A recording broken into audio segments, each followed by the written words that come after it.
Hey, what's up guys, Joe Munoz here, OneStepPrep.com. I want to talk to you about the 3-to-1 rule. This is something that has saved me countless times, particularly when I was flying the Metroliner out in the Caribbean. I was doing a lot of flying out there. When you're coming into a strip, a runway at night, you got this featureless terrain, the water, right? No lights under you, and it makes your peripheral vision as you're judging your height in the flare, and of course also in the approach, particularly to a runway with no PAPI or VASI, it makes for a little bit more difficult. So I want to talk to you about the 3-to-1 rule. Now look, the 3-to-1 rule, you may know this, you may have heard of this before, and if you have, hopefully this is at least a little bit of a refresher and maybe enhances your understanding of it. But essentially what it means is this.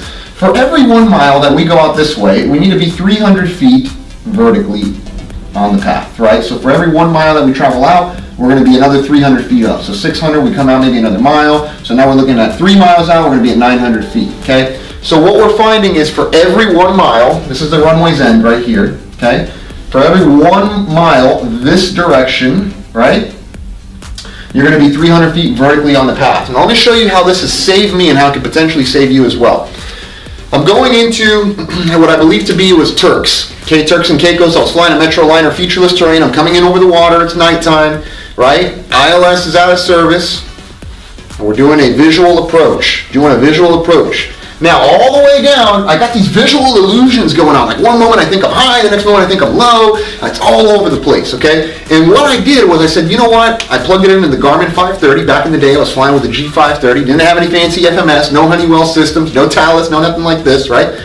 Had a Garmin 530. I plugged in the runway there, and I basically had DME. I had distance, right? So utilizing this 3-to-1 rule with this distance, I was able to determine on a 3-to-1 path, okay? Remember, this is assuming a 3-degree glide slope, okay? 3-degree path to the runway. I was able to actually figure out whether or not I was on the appropriate path, if I was high or if I was low, and I actually do this all the time in my, not only for my approach, but also for my descent planning. So let me give you an example of this. Let's say, all right, I'm going to take this off the board here for just a minute. All right, let's say that you need to cross this point at 15,000 feet, okay? And you're up at, let's say maybe flight level 250, right? Flight level 250, you're cruising along, singing a song, all of a sudden ATC says, hey, Trainer 1, cross point Alpha Bravo Charlie at 15,000.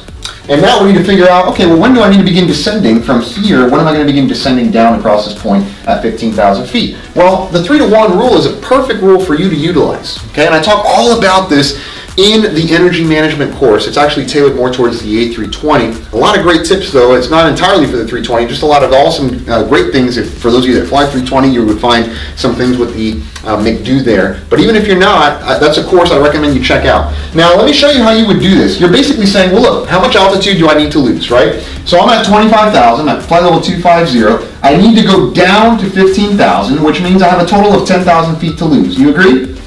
10,000 feet to lose. Now what I'm going to do is I'm going to take 10,000 and I'm going to divide it by 1,000, right? And what do you get? 10,000 divided by 1,000 equals 10. That's what we get, 10.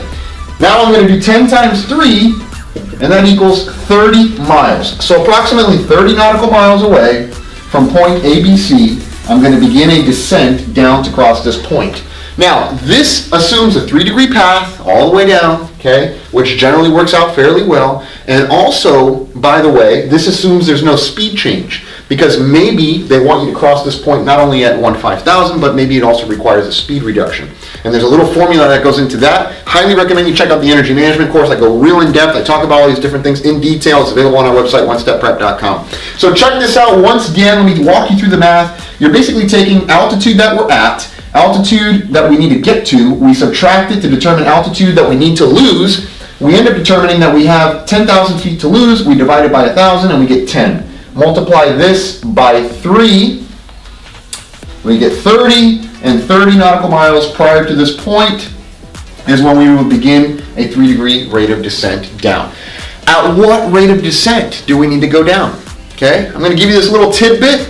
Again, this is really a more in-depth discussion, follows this in the A320 energy management course, but basically it's going to be ground speed times 5. So if you do your ground speed times 5, let's say just hypothetically, your ground speed was 300 knots, right, times 5 equals 1,500, so you would need a rate of descent of approximately 1,500. There's other ways for you to get here. For those of you that don't like multiplication, maybe you like division, maybe you like addition, subtraction, I don't know, trigonometry, algebra, whatever you guys like, man. But check out the course because it has all types of different things like this that would help you out. And of course, if we can help you anyway, reach out to us, go to our website.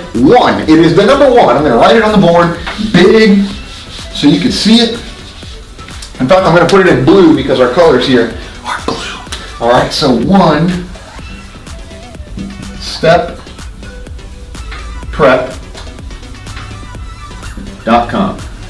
Check us out, onestepprep.com. Juan and Joe, the J&J team, your friends in training program success. Hey, I really hope that we can help you out. I want to play a vital role. I know Juan wants to play a vital role. Together, the JJ team, I know we can help you out. We do this every day. I fly actively for a major carrier on the 320. A lot of training background. We've been doing this for a long time. Believe me when I tell you, and we've seen everything from common weakness points, where you're going to have issues with the simulator portion, with the oral portion, maybe some different things that you're going to encounter with your air work, all these different things that I know we can help you with. I hope you choose us to do that and play that vital role for you. So reach out, and we can't wait to see you working with us here in Miami.